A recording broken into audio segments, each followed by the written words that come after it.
कर ली थी नवरात्रि के उपवास रखने की जिद। 9 माताओं के लिए 9 दिन व्रत रखूंगी। मैया की भक्ति में शक्ति है। मैया हमारे परिवार को अपना आशीर्वाद जरूर देंगी। लेकिन अपना शरीर तो देखिए माँ जी, आपका एक पाँव घर में रहता है और एक पाँव डॉक्टर के यहाँ। फिर से बीमार हो गई तो जय माता दी के साथ राम नाम सत्य भी। अरे राम राम राम, कैसी बातें कर रही हो बहू। राम नाम सत्य हो मेरे दुश्मनों का। मुझे व्रत रखने से मत रोको बहू। वरना देवी माँ नाराज हो जाएंगी। नहीं, तुम्हारी सासू माँ नाराज हो जाएंगी। अरे पर माँ, भूखे क्यों रहना है? देवी माँ थोड़ी ना चाहती होंगी कि उनके भक्त भूखे रहें। और आपकी तो सारी मनोकामना पूरी हो चुकी है ना माँ। लालच है बेटा, लालच बुढ़ापे में भी खत्म नहीं होती। अरे तुम चुप करो जी। तुम्हारी भी उम्र है भक्ति भाव करने की। ज्यादा बड़बड़ की ना तो तुमसे भी उपवास रखवा लूंगी। हाँ। अरे रौद्र रूप क्यों धारण कर रही हो मेरी माँ। रख लो व्रत। ठीक है माँ, बस अपनी हेल्थ का ध्यान रखना। अरे उसकी चिंता तुम मत करो बेटा। मैंने टीवी पे देख लिया है कि व्रत में क्या क्या खाने से शरीर में कमजोरी नहीं होती।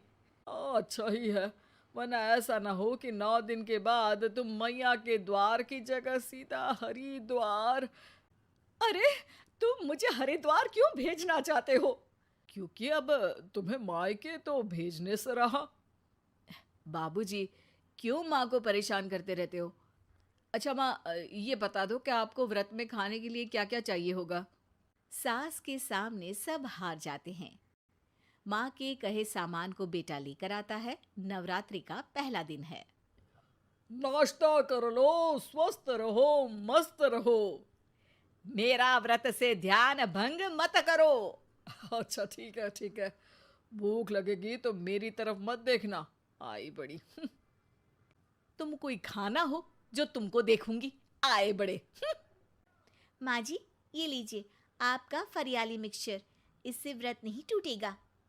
अरे इतना सा? दिन भर भूखी रहने वाली हूं, थोड़ा तो और ला दे। पर ये सब तो सपोर्ट के लिए होता है ना माँ जी, पेट भर के थोड़ी ना खाना होता है। करवा चौथ का व्रत नहीं रख रही हूं जो कुछ ना खाऊं पीऊं। हाँ यार, ये तो मैंने सोचा ही नहीं। तुम इतने सारे व्रत रखती हो तो मेरे लिए करवा चौथ का व्रत क्यों नहीं रखती? अरे जुबान पे तुम्हारा नाम न रखूं, व्रत क्या खाक रखूंगी तुम्हारे लिए। माँ के कहने पर बहू और भी फरियाली ले आती है, जिसे खाकर माँ डकार मारती है। इतनी जोर से डकारोगी तो दुर्गा मैया भी डर जाएंगी। तुमने तो उनके शेर से भी तेज आवाज निकाल दी। अरे शेर के जैसा पंजाबी मारती हूं मैं, देखना चाहोगे? तुम्हें पता है ना, व्रत रखते समय हिंसा वाली बातों से, विचारों से और बुरी चीजों से दूर रहना चाहिए। सही कहा। बुरी चीजों से दूर रहना चाहिए। इसीलिए तो तुमसे दूर जा रही हूँ, दूसरे कमरे में। सास ने कई सारी ऐसी चीजें खाई जिनसे व्रत ना टूटे। बहू, सब्र का फल मीठा होता है। इसका मतलब ये थोड़ी है कि तू मुझे शाम तक फल नहीं खाने देगी। माँ जी, 1 घंटे पहले ही तो आपने इतना सारा। अरे एक खाता ही बना ले, उसमें लिखा करे कि मैंने कितना खाया, कितना पानी पिया। अरे नहीं नहीं माँ जी, मैं अभी फल लेकर आती हूँ। जोर से बोलो। नहीं माँ जी, मैं फल लेकर आती हूँ। अरे ये नहीं, जोर से बोलो, जय माता दी। सासू माँ एक साथ बहुत सारे फल खा लेती है। माँ जी, इतनी जोर से मैं डर गई। अरे भक्ति की शक्ति की पुकार है। पुकार नहीं, डकार है। हाँ हाँ ठीक है ठीक है। चिप्स और लेकर आना जरा, उससे भी व्रत नहीं टूटता। माँ जी, आज ही सब खत्म हो जाएगा, नाश्ते का ही टाइम है। अरे ठीक है ना बेटा, मैं अब कुछ खाऊंगी ही नहीं, तुझे इतनी तकलीफ है तो।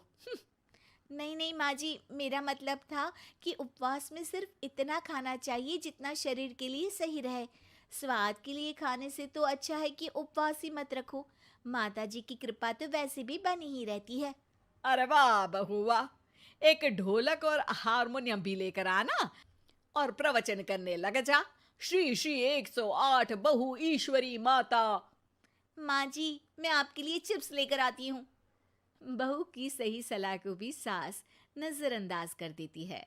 थोड़ी देर में बहू सास को चिप्स लाकर दे देती है। आलू की चिप्स, आहा मजा आ गया। आलू किसी भी सब्जी में चला जाता है। आलू पनीर, आलू पालक, आलू टमाटर, आलू भिंडी और तो और पराठे में भी चला जाता है। वैसे ही इंसान को भी हर स्थिति में आलू जैसा होना चाहिए। थोड़ी देर में वहां ससुर जी आते हैं। क्या चिप्स खा रही हो? अरे नहीं जी, दिख तो चिप्स ही रही है। अरे तो पूछ क्यों रहे हो? अरे गुस्सा क्यों हो रही हो? उपवास में गुस्सा नहीं करना चाहिए। और ऐसा तो है नहीं कि सिर्फ तुम उपवास करती हो, हमने भी तो किया होगा कभी। नहीं जी नहीं, तुम तो कर ही नहीं सकते। तुम उपवास में भी भेजा खाओगे और भेजा खाने से उपवास टूट जाता है। अच्छा थोड़ी सी चिप्स मुझे दे दो, मन ललचा रहा है।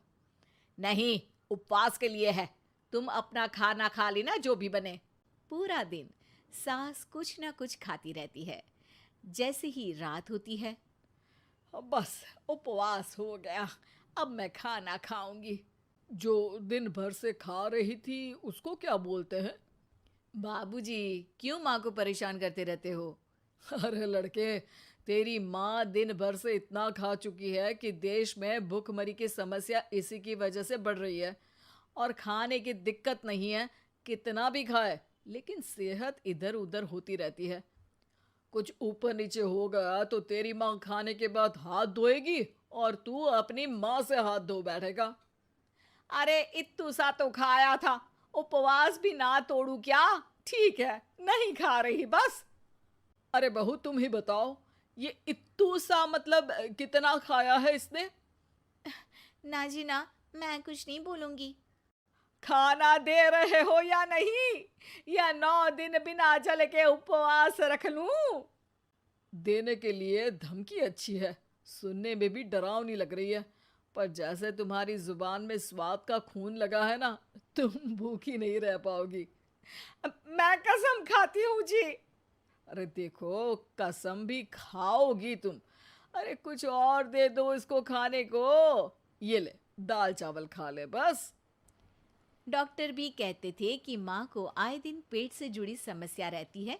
बस इसी के लिए घर वाले पहले उन्हें उपवास नहीं करने दे रहे थे, लेकिन जब उपवास करने दिया तो माँ ने इतना फरियाली खाया कि घर वालों की चिंता बढ़ा दी।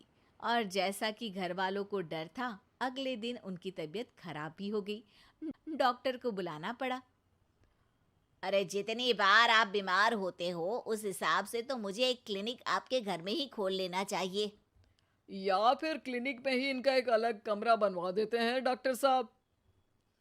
बाबूजी, पिताजी, मेरे जनक, क्यों हमेशा मजाक करते रहते हो? डॉक्टर साहब, माँ का पेट खराब है। क्या खाया था?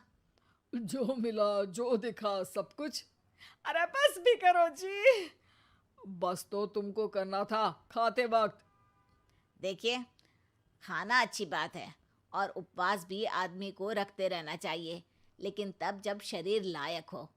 पहले दिन ही बीमार हो गई तो 8 दिन कैसे होगा? आप व्रत मत रखो और खाने पीने पे ध्यान दो। मैं गोलियां दे रहा हूँ। आप भी कुछ खाने को ही दे रहे हो? हाँ, इससे जल्दी ठीक हो जाएंगी। समझ गई हैं आप? अब तो ठीक ही होना है ना मुझे। जोर से बोलो। जय माता दी। जय माता दी। जय माता दी।